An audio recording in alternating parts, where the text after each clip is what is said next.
हमारी विगत दिनों से चर्चा हमारे सभी अग्रज साथियों के द्वारा 10 लक्षण महापर्व पर चल रही है। आज यदि सामान्य सी आपसे बात करूं या पूछूं तो कुछ लोग बोलेंगे कि उत्तम शौच धर्म होना चाहिए और कुछ बोलेंगे कि उत्तम होना चाहिए। यदि देखा जाए कसायों के क्रम के अनुसार तो कल हमने लोक का अभाव करते हुए कौन से धर्म को प्रकट किया था? तो आज झूठ का त्याग करते हुए कौन से धर्म को प्रकट करेंगे? तो इसका सीधा मतलब ये निकलेगा कि झूठ बोलना बंद करो तो सत्य धर्म प्रकट हो जाए। ऐसा है क्या? क्यों? आपको ऐसा क्यों लगता है कि नहीं हो?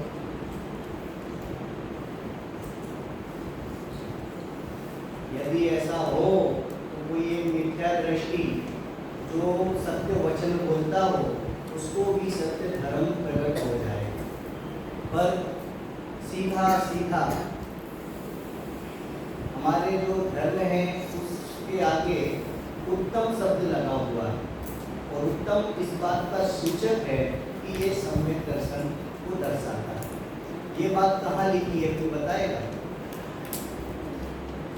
आप लोग पूजन में पढ़ते हैं, अरे पढ़ते हैं कि नहीं पढ़ते हैं?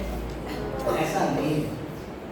कुमार स्वामी आचार्य द्वारा एक जो ग्रंथ लिखा गया उससे पहले संस्कृत में कोई जैनागम नहीं लिखा गया और जब उन्होंने वो उस ग्रंथ को लिखा जिसके मंगलाचरण में ही इतना अद्भुत मर्म छिपा हुआ है कि देवागम स्त्रोत जैसी रचना उस पर लिखी गई।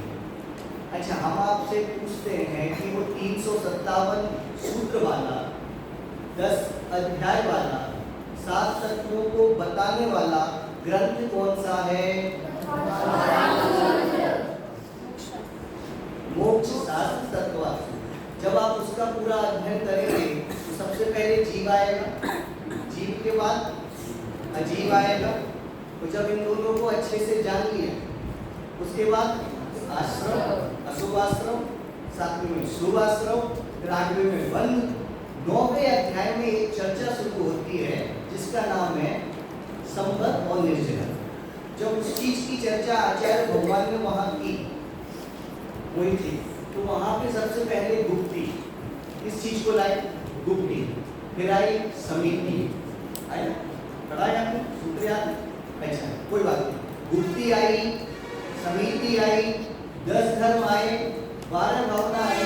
तो ये जो एक क्रम चल रहा था कि किसके लिए होना चाहिए, ये साफ साफ इस बात का सूचना दे रहे हैं कि ये जो क्रम है चाहे 10 धर्म का हो या 12 भावना का हो या फिर गुप्तियों का हो या 5 समितियों का हो, ये कोई सामान्य पुरुषों के लिए नहीं है, ये तो कोई मुनि भगवंतों के लिए है, महापुरुषों के लिए है। क्लियर हुआ ये चीज? तो जो ये धर्म है वास्तव में जो 10 धर्म है ये किसके होते हैं? किसके होते हैं? मुनि राज। वेदांत की 5वीं भाग में भी लिखा ना, मुनि सकल वृत्ति बड़भागी भगवान देवरागी। तो यार जो हमारा ये जो दिन है उत्तम सत्य, उत्तम सत्य का ये दिन है। हम इस पे थोड़ी थोड़ी ही चर्चा कर पाएंगे, पता नहीं कितना समय रहेगा और हम इतनी चर्चा कर पाएंगे। जब आपने विग्रह पाठमाला पढ़ी होगी वहां पर अणुव्रतों की चर्चा आई होगी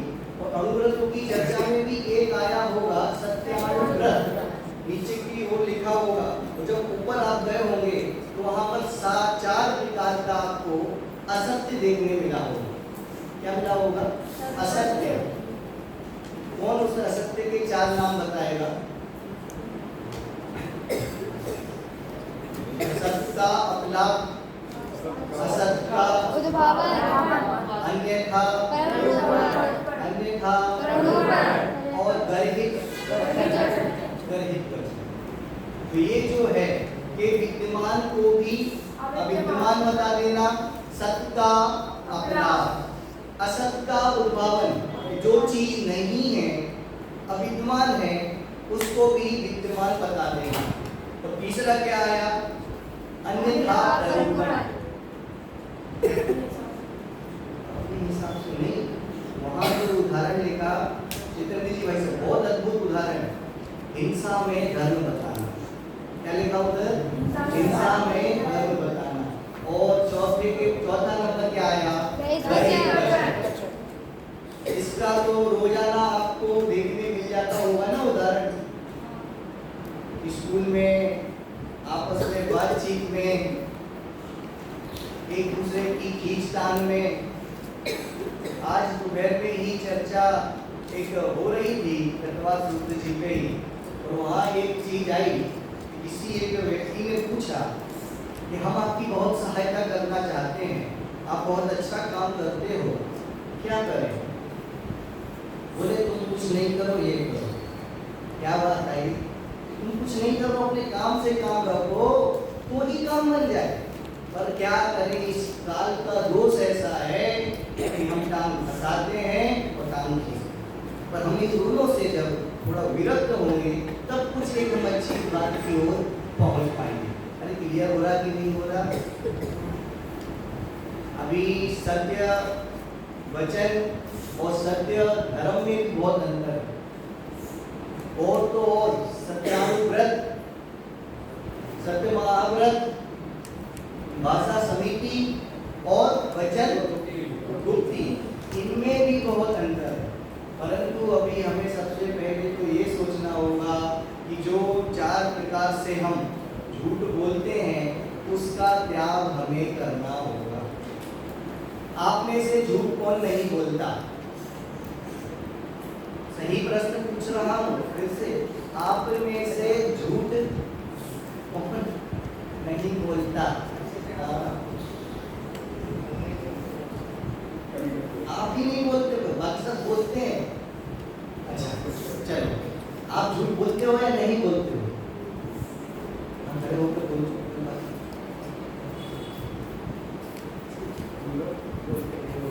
वचन गुप्ती नहीं बोलते। अच्छा मान लो आपको किसी ने कहा कि भैया पेरेंट्स रूम में पेरेंट्स हैं या नहीं देखकर आओ, और आप जब आए वो पेरेंट्स रूम की जगह ट्रस्टी रूम में थे, लेकिन आपने यहाँ से देख के चले गए। अब बताओ आपने झूठ बोला या नहीं बोला?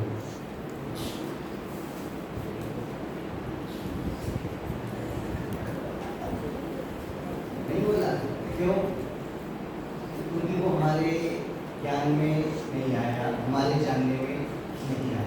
देखो हमसे बैठ जाओ, ये बहुत विषय है, बहुत अच्छा विषय है कि हमें कभी कभी पता नहीं रहता।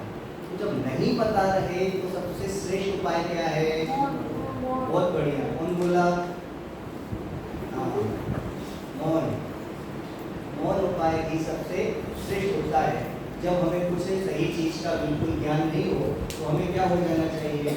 मौन हो जाना चाहिए। ठीक, तो सत्य को यदि हम पता नहीं लगा पा रहे हैं और झूठ में यदि हम भ्रमित हो रहे हैं तो हमें क्या हो जाना चाहिए? मौन हो जाना चाहिए। ठीक, अभी आप लोग बिल्कुल ये झूठ आपको कभी भी बिल्कुल नहीं बोलना है।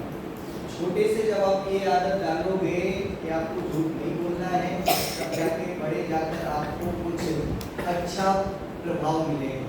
धर्मभूषण जी महाराज की एक पुस्तक है, उसमें भी 10 धर्म के बारे में बराबर लिखा।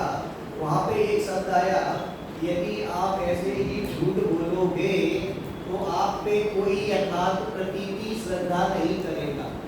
विश्वास नहीं करेगा। तो कहानी सुनी कि नहीं? एक व्यक्ति था, वो बोलता था कि शेर आ गया, लोग पहुंचे, इसको बचाते हैं, पता चला शेर नहीं आया।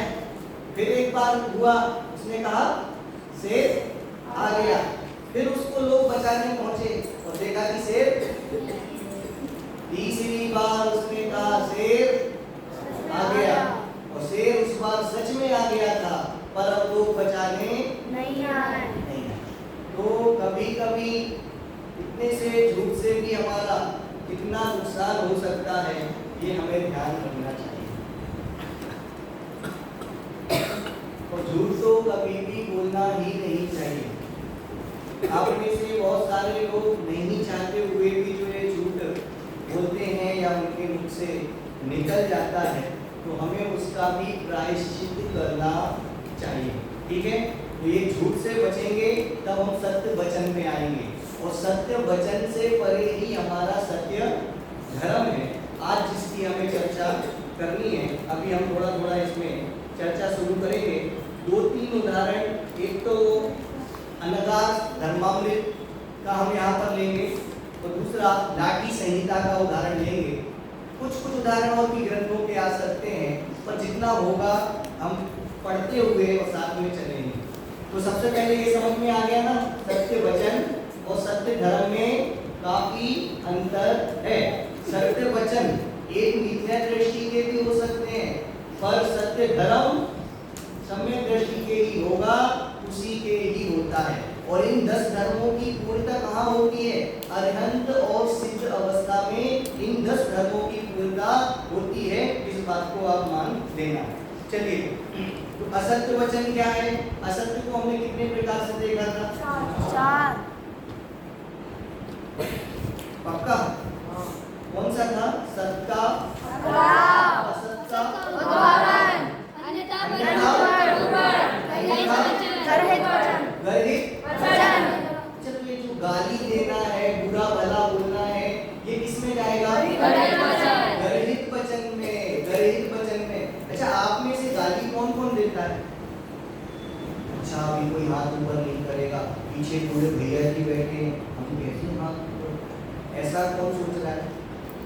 सोचना बता दो, सोच कौन रहा है? नहीं बताओगे तो?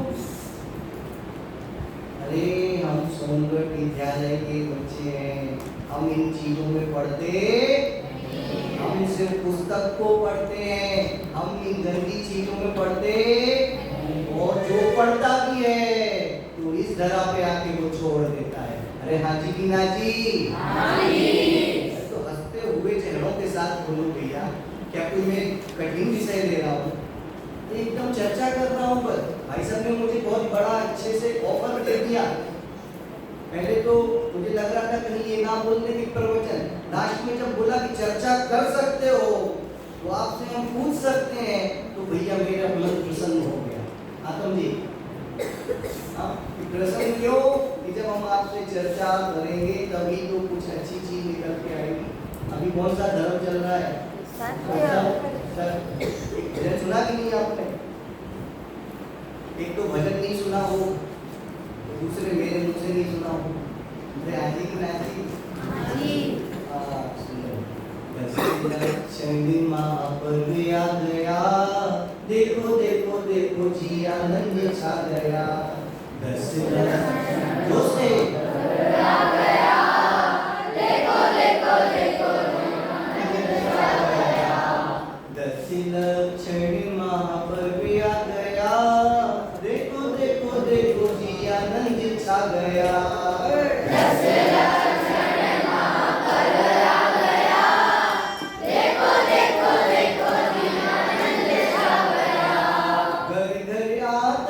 चर्चा होगी, चर्चा ही क्यों चर्या होगी, घर घर आत्म चर्चा होगी, चर्चा ही क्यों चर्या होगी। चिदानंद अंगों में आ गया, देखो देखो देखो जी आनंद छा गया।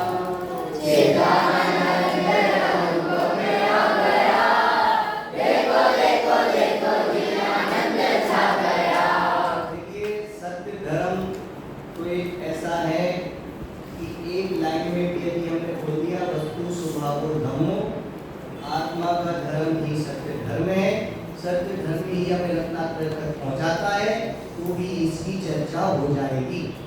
लेकिन बार बार ये बताया जाएगा झूठ कितना बड़ा है। उसको भैया हमने देखा होगा पहले दिन से ही हमारे जो भैया लोगों ने बताया होगा, उसमें भी ये चर्चा आई होगी। क्रोध बड़ा है, फिर क्षमा होता है। मान बड़ा है, फिर माता होता है। जैसे एक कहावत आती है ना कि राम कितने बड़े थे, उसके लिए क्या बताना जरूरी है? रावण कितना बड़ा। तो रावण जितना बड़ा था उसको पराजित किसने कर दिया? तो राम जी महान हो गए कि नहीं हो गए? ऐसे ही जो यहाँ पर हमारे की व्याख्या इन वचनों की और इन सब की जाती है, उस सत्य वचन को, सत्य को बड़ा दिखाने के लिए किया। हाँ, बहुत सी चीजें लौकिक में आती हैं। एक दोहा है, आपको शायद याद होगा, साचे बराबर कपे नहीं, झूठे बराबर पार, जाके हृदय साचे, ताके हृदय आप। कबीर का ये दुआ है कि सच के बराबर कोई तप, नोट कर लो, सच के बराबर कोई तप नहीं है और झूठ के बराबर कोई पाप नहीं है। और जिसके हृदय में सत्य है उसी के हृदय में आप हो। ये वैसे तो लौकिक का दोहा है, पर हम सब के हृदय में भगवान आत्मा है कि नहीं है? अरे बोलो, हमारे पास, हमारे अंदर भगवान आत्मा है कि नहीं है? और वही भगवान आत्मा भगवान बनती है कि नहीं बनती है? बनती है। तो जब बनती है तो सत्य धर्म प्रकट हो जाता है कि नहीं हो जाता है? हो जाता है। हम सबको सत्य धर्म प्रकट करना है कि नहीं करना है? करना है। आपको सत्य को जीवन में अपनाना है। बाहर में यदि ये सत्य वचन और सत्य आ गया तो अंदर में हमारी योग्यता अनुसार बाद में सत्य धर्म हमारे जीवन में जरूर प्रकट होगा। आप ये जो 2-3 उदाहरण यहाँ पर आए हैं और भी जो चर्चा आई है, उसमें एक चीज बतलाई, बहुत सारे लोग इतने अच्छे होते हैं कि वो अपने गलत वचनों को भी एक किसी सूक्ति की आड़ में लेकर गलत बोलने का प्रयास करते हैं। भाई बुरा मत मानना, मैं थोड़ा सत्य बोलता हूँ। क्या बोलते हैं? भाई बुरा मत मानना, मैं थोड़ा सत्य बोलता हूँ। सत्य थोड़ा कड़वा होता है। अरे तुमको बोलने को किसने कहा? मौन भी रह सकते थे, पर तुमको बोलने को किसने कहा? मेरी बात नहीं है भाई साहब, दोनों छंदों के अर्थ सुना देता हूँ जिससे कोई मेरी और इतना गुस्से से ना दे। देखो, पहला अंगार धर्मामृत में 4:142 के अंतर्गत लिखा है कि जो वचन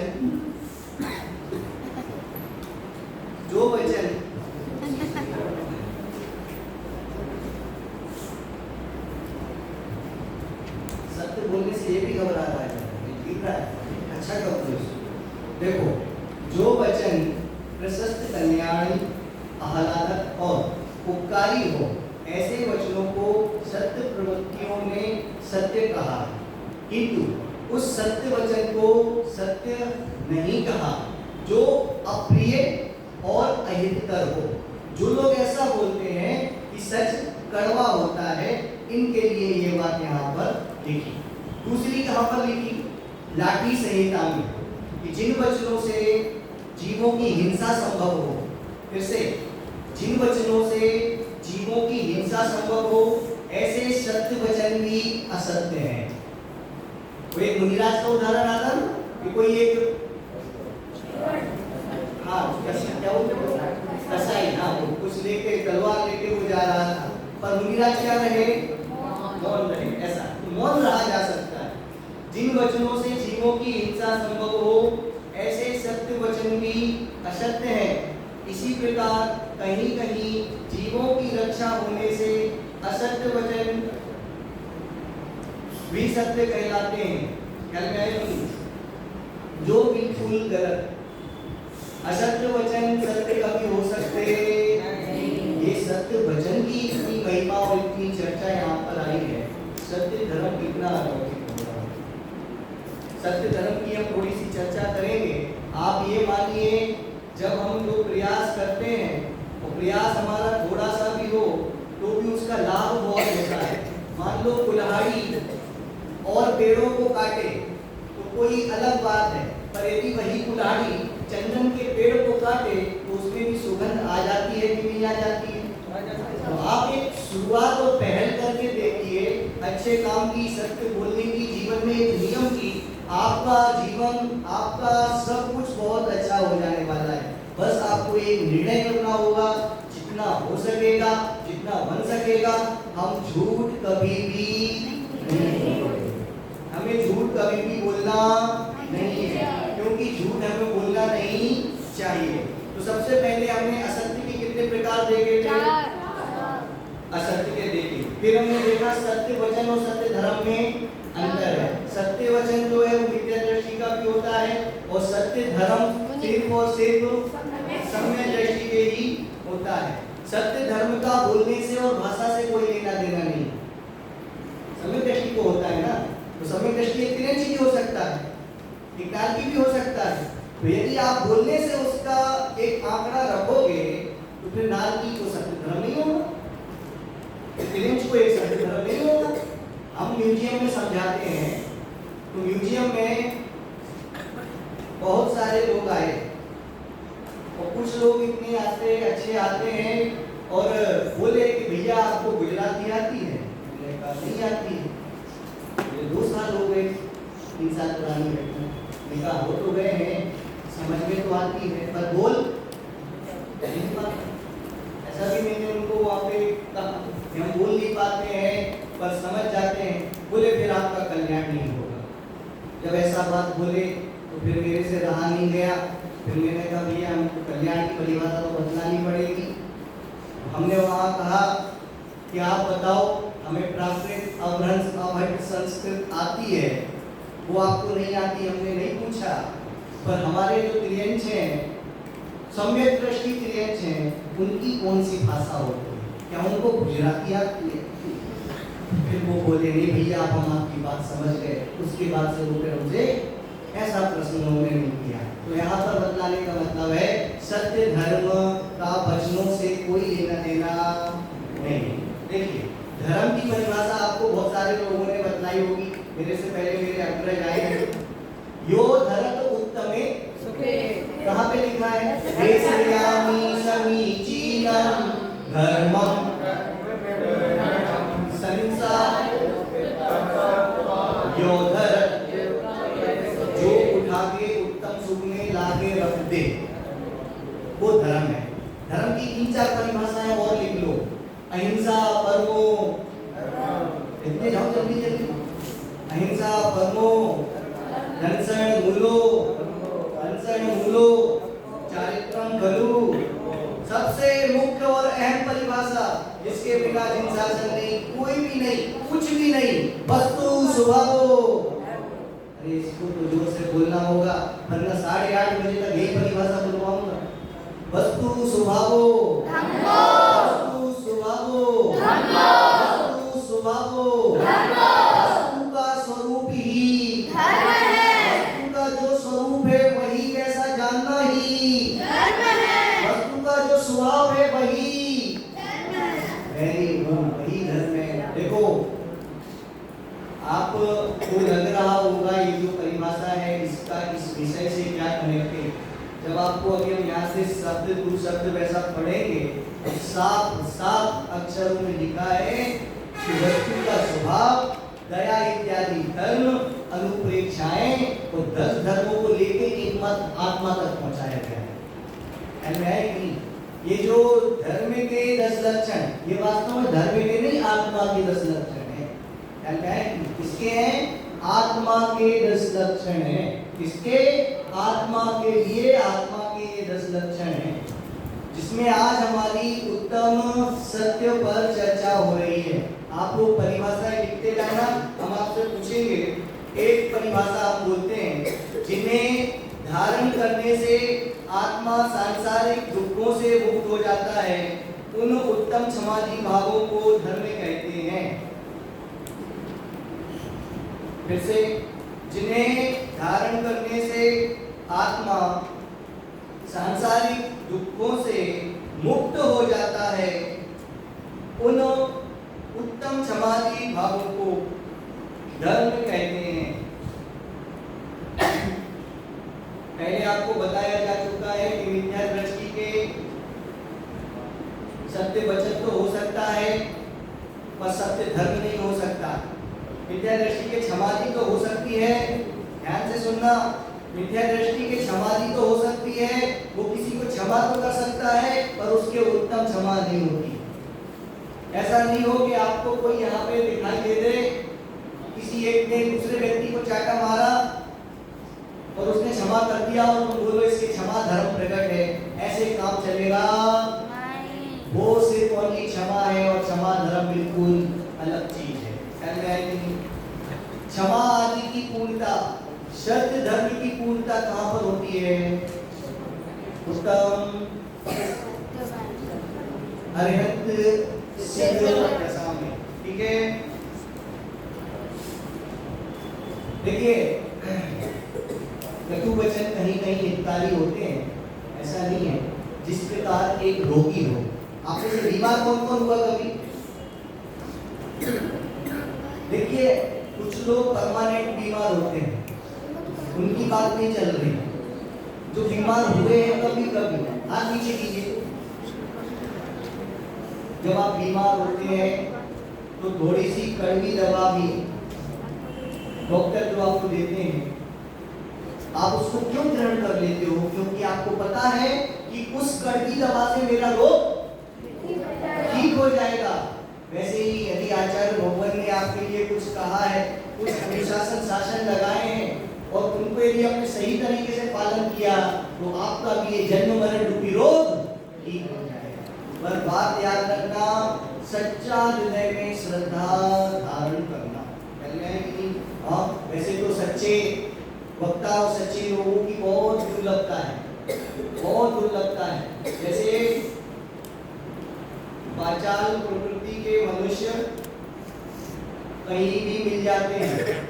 आपके यहाँ जो ऊपर आसमान में बादल उड़ते हैं वो कहीं भी देखे जा सकते हैं, परंतु जो अंदर से पानी भरे हुए हैं और बरसे वो बादल बहुत कम मिलते हैं।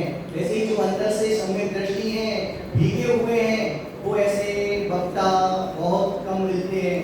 सत्य वचन बोलने वाले, सत्य धर्म को बताने वाले मुनिराज बहुत कम है। हमारे यहाँ ऊपर म्यूजियम में दूसरे फ्लोर पर एक पेंटिंग है जो सत्य धर्म को उद्घाटित करती है। उसमें मुनिराज खुद सत्य धर्म का पालन कर रहे हैं और अन्य मुनिराजों को करने की प्रेरणा दे रहे हैं। तो ये हमारी चर्चा थोड़ी सत्य वचन और सत्य धर्म पे चल रही है। ठीक है, आप बिल्कुल नोट्स बनाते जाना, आपसे बाद में बिल्कुल पूछा जाएगा। अभी अब हम थोड़ी चर्चा को आगे बढ़ाते हैं।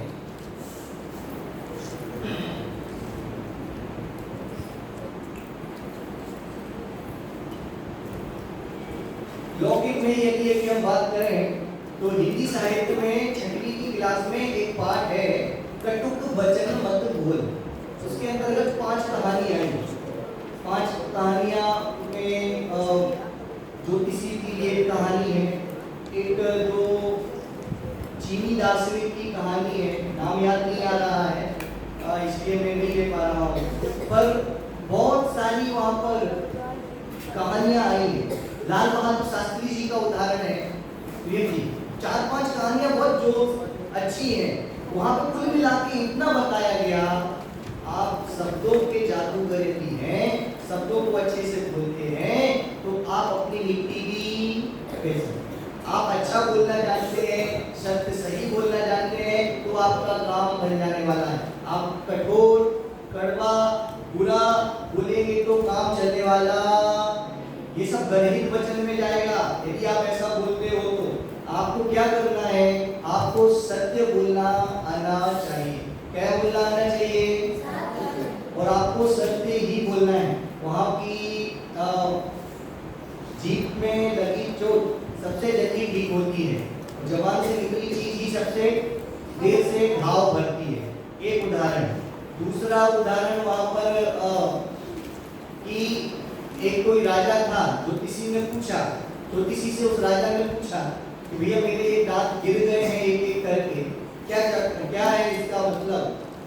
बोले इसका मतलब है कि सारे परिजन तुम्हारा साथ छोड़ देंगे। तो उसने तो दूसरे जब किसी से पूछा, उसको तो कारावास दे दिया। दूसरे किसी से पूछा, बोले तुम बहुत अधिक लंबे समय तक जियोगे। ये नहीं कहा कि सारे लोग साथ छोड़ देंगे, बात वही थी, पर कहने का उसमें तरीका बहुत ज्यादा बदल गया। इस प्रकार से उस पाठ की कुछ चीजें थी जो आपको बताने जैसी थी। अब हम बिल्कुल अपना विषय शुरू करते हैं। जिनवाणी सुनने का कितना महत्व है आप देख सकते हैं। एक उदाहरण आता है ना, एक व्यक्ति की मम्मी ने कहा था कि जिन मंदिर के सामने से निकलो तो अपने कान पे अंगुली लगा देना, जिससे उसके वचन आपके कानों में नहीं जाए। लेकिन एक दिन के वचन मात्र सुनने से उसके लाखों करोड़ों का क्या हो गया था? फायदा हो गया था। तो ऐसे ही आपको जिनेंद्र वचन 2 मिनट के सुनने से जब इतना फायदा हुआ, पूरे जीवन आप सुनोगे तो आपका कल्याण होना नक्की है। अब सत्य वचन और सत्य धर्म में जो अंतर था, अब हम उस पर थोड़ी सी चर्चा आगे बढ़ाते हैं। एक चीज है 5वें गुण स्थान भक्ति श्रावकों की, बाकी 3 चीजें यहाँ पर आएंगी मुनिराजों की। लिख लीजिए 4 चीजें। पहला सत्यानुव्रत, 12 व्रत के अंतर्गत आता है सत्यानुव्रत। आप में से कोई बताएगा अनुव्रत के बाद गुणव्रत क्यों है और गुणव्रत के बाद महाव्रत क्यों है? महाव्रत नहीं, क्यों क्रम ऐसा रखा गया? आपको पढ़ाया होगा, पढ़ चुके होंगे, आप समझ चुके हैं, पर अभी भूल रहे हैं, क्यों? वेरी गुड आगम। जो अनुव्रत होते हैं वो गुणव्रत का पोषण करते हैं और जो शिक्षाव्रत होते हैं वो गुणव्रत की शिक्षा देते हैं। वेरी गुड, जोरदार तालियां बजाओ भैया।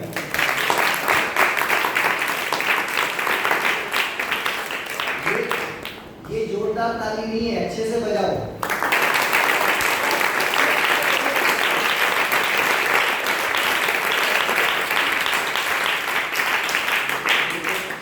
ताली बजाने से कुछ नहीं हो रहा था, पर मुझे 2-4 बच्चे सोते हुए दिख रहे थे, उनकी नींद खुलवानी थी, चुकी है। अब हम उनकी बात, अरे हाँ उसकी तो अभी भी नहीं।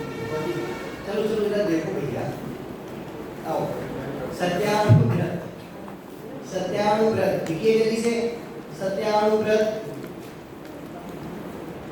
दूसरा सत्य महाव्रत, जल्दी जल्दी लिखना भैया। तीसरा भाषा समिति, और चौथा वचन गुप्ती। Very good, very good. लिख लिए सभी ने? फिर से सत्यानुव्रत, सत्य महाव्रत, भाषा, वचन। जब सत्य और सत्य की बात आती है तो 5वां अध्याय नहीं आए। उत्पाद, व्यय, भोग, उत्तम, सत्य। जो सत्य है वही सत्य है, स्वभाव है वही सत्य है, विभाव सत्य हो सकता। आप और हम किसे सत्य मानते हैं पता है? जो आंखों से देखते हैं। यस या नो? अरे राजी है राजी? नहीं, ऐसे मजा नहीं आया भैया। खड़े हो, इधर आओ, हाथ आगे करो, आओ। इसने ये हमने जो दिया वो इसने खा लिया। हमने कहा जाओ छत पे घूमने जाओ, ये छत पे बहुत जोर जोर से घूमने लगा। ऊपर इसने एक एरोप्लेन देखा, तो हमने इससे पूछा एरोप्लेन कितना है, तो बोला इतना। हम आपसे पूछते हैं लेकिन जो इतना सा एरोप्लेन दिख रहा है, क्या वो वास्तव में इतना है या बहुत बड़ा है? बहुत बड़ा है। तो इसका मतलब आपकी आंखें झूठी है, आपकी आंखें झूठी झूठी आंखों से झूठी चीज ही नजर आती है, सच्ची चीज नजर नहीं आ सकती। इंद्रिय रूपी चक्षु से अतीन्द्रिय रूपी आनंद ख्याल में नहीं आ सकता। सत्य वचन से सत्य धर्म हम समझ सकते नहीं है। ख्याल में आ रहा कि नहीं? थोड़ा आएगा बेटो। देखो, सत्य द्रव्य लक्षणम उत्पाद व्यय द्रव्य उत्तम सत्य कौन से अध्याय में आया है? 5वें। Very good. कितने सूत्र हैं 5वें अध्याय में? 40। Very good. अच्छा, देखो अभी उत्पाद में द्रव्य उत्तम सत्य हुआ, वस्तु स्वभाव धर्म हुआ, सत्य धर्म हुआ। इन सब का देख के एक ही चीज निकलती है और एक ही चीज पे आते हैं। कहाँ पे आते हैं? आत्मा और आत्मा के स्वभाव। आत्मा और आत्मा के स्वभाव। आत्मा और आत्मा के स्वभाव। तो अब हम सत्य धर्म की जो मूल परिभाषाएं हैं, धार्मिक परिभाषाएं हैं, उसको हम थोड़ा यहाँ पर देखेंगे। ठीक है, आपने ये 4 चीजें निकली कि नहीं? सत्यानुव्रत कौन से बड़े स्थानवर्ती? सत्य महाव्रत, भाषा समिति और वचन मुक्ति भी किसकी होती है? मुनिराज की। किसकी होती है? किसकी होती है? Very good. देखो,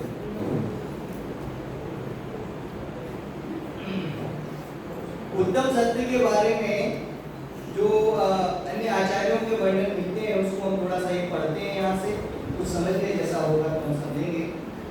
मुनि श्रावक के मध्य समीचीन रूप निर्दोष वचन बोलना, भाई तो सत्य वचन है।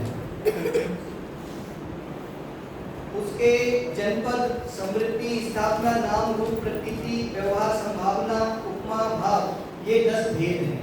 इन 10 भेदों का वर्णन धर्मभूषण जी ने यहाँ पर किया है। असत्यवादी की कोई प्रतीति नहीं करता, उस पर कोई विश्वास नहीं करता। उदाहरण कौन सा दिया था? सिंह वाले। और अभी आपने जो यहाँ पर कहानी देखी थी जैन डिजिटल वाली, वो किसकी थी? सत्यघोष की कहानी।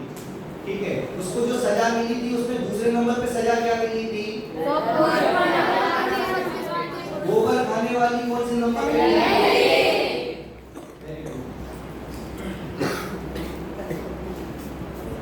माता पिता पत्नी पुत्र मित्रादि भी उसका विश्वास नहीं करते। किसका?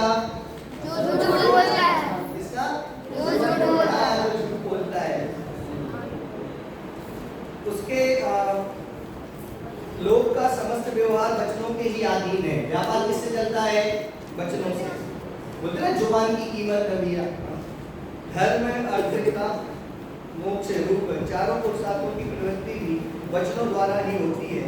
वचन बिगड़ जाने पर अपना समस्त व्यवहार और चारों पुरुषार्थ भी बिगड़ जाते हैं। असत्यवादी का वचन लोग मानते हैं, उसका आदर करते हैं, अतः प्राण जाने पर भी अन्य को पीड़ाकारी वचन नहीं बोलना चाहिए। फिर से, अन्य को पीड़ाकारी वचन कभी बोलना नहीं चाहिए। ये बोलकर भी मत बोलना कि मैं क्या बोलता हूँ? सत्य बोलता हूँ। और सत्य कैसा होता है? कड़वा होता है। ये बोलकर भी आप नहीं बोले। वचन व्यवहार से मुक्त हो, अपने सत स्वभावी, अब धार्मिक परिभाषा, अपने सत स्वभावी आत्मा के अवलंबन से प्रकट हुई सत्यार्थ निराकुल दशा उत्तम सत्य धर्म है। निराकुल जो दशा आपको प्रकट होगी वो कैसी है? वही उत्तम सत्य धर्म है। और अन्य जितनी भी ये चर्चा अभी आई है, वार्ता आई है, जो भी आपको बताया जाएगा वो सब किसका है? सत्य वचन का। और सत्य वचन जो है वो सत्य धर्म से बिल्कुल अलग है। सत्य वचन जहाँ विद्या दृष्टि भी बोल सकता है, वही सत्य धर्म सिर्फ सम्यक दृष्टि और मुनिराजों को ही प्रकट हुआ करते हैं। ठीक है, एक दो जगह और जो इसकी चर्चा आई है वो हम आपके सामने रखते हैं।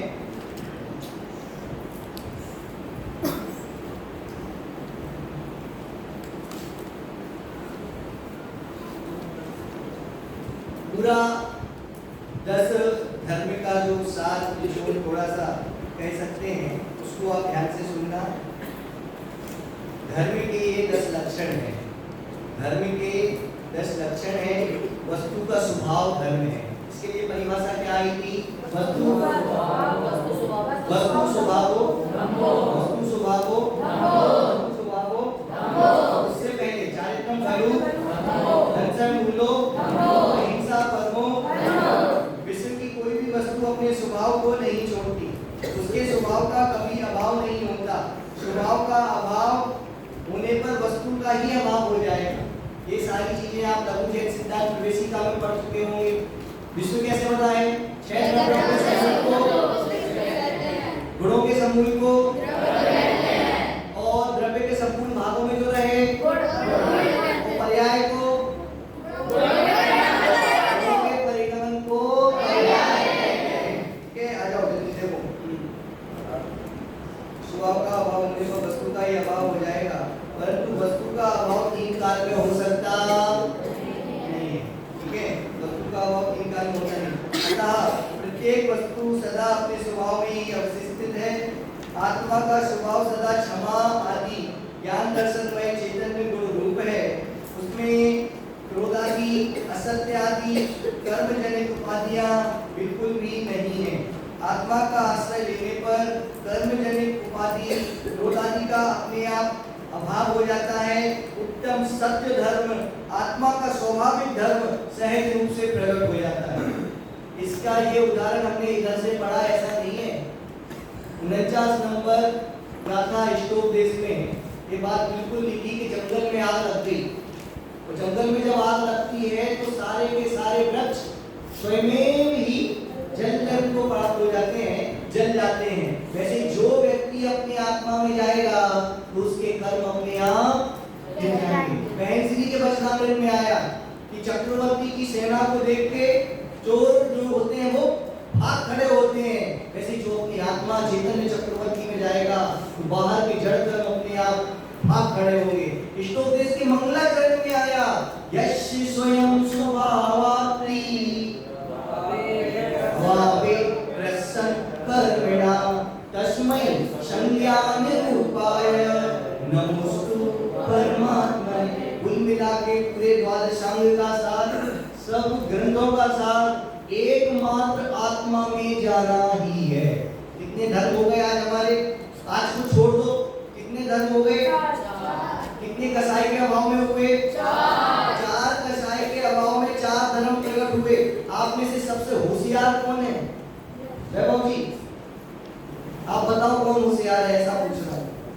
सभी। देखो ये होता है, सभी होशियार हैं, पर हम इस बच्चे को खड़े करते हैं। ये हसनापुर वाला खड़े हो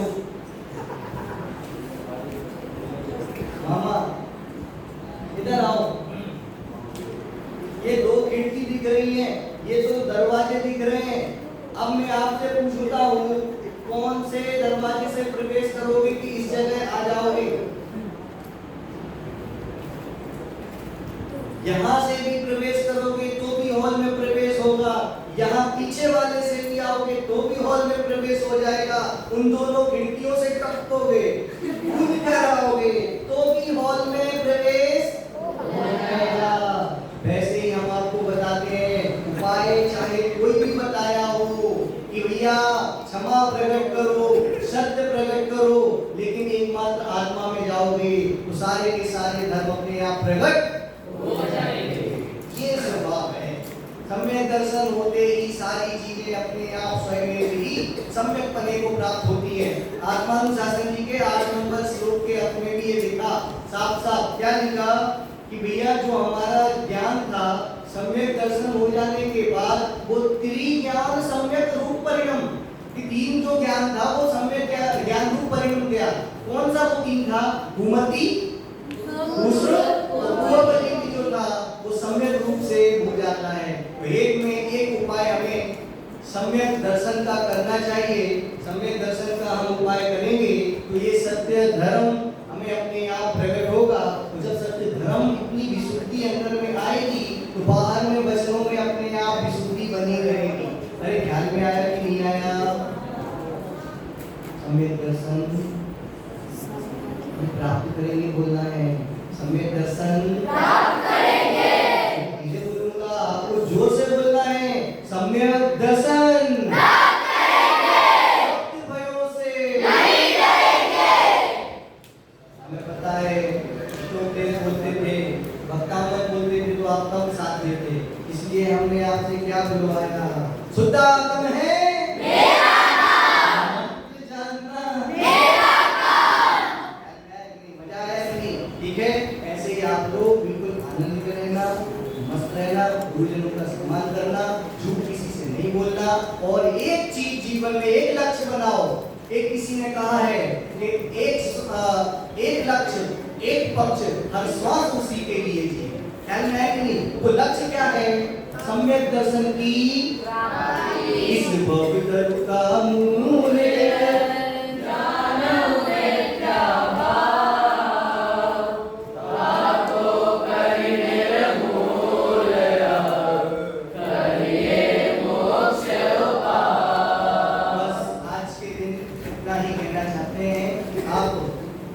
सत्य वचन तो बोलेंगे ही, असत्य झूठ तो कभी बोलेंगे ही नहीं, पर सत्य धर्म जो समय दर्शन से प्रकट होता है, जो वस्तु के स्वभाव से प्रकट होता है, जो हमारे अंदर है पर हमारे अंदर वो पर्याय में नहीं है, द्रव्य रूप से है, उसे पर्याय में प्रकट करना है, उस पर हम त्रिकाली रूप पर अपनी दृष्टि रखेंगे तो हम त्रिकाली सर्वज्ञ बन जाएंगे। आप सभी भगवान बने। ऐसी मंगल पवित्र भावना के साथ अभी की बात विराम।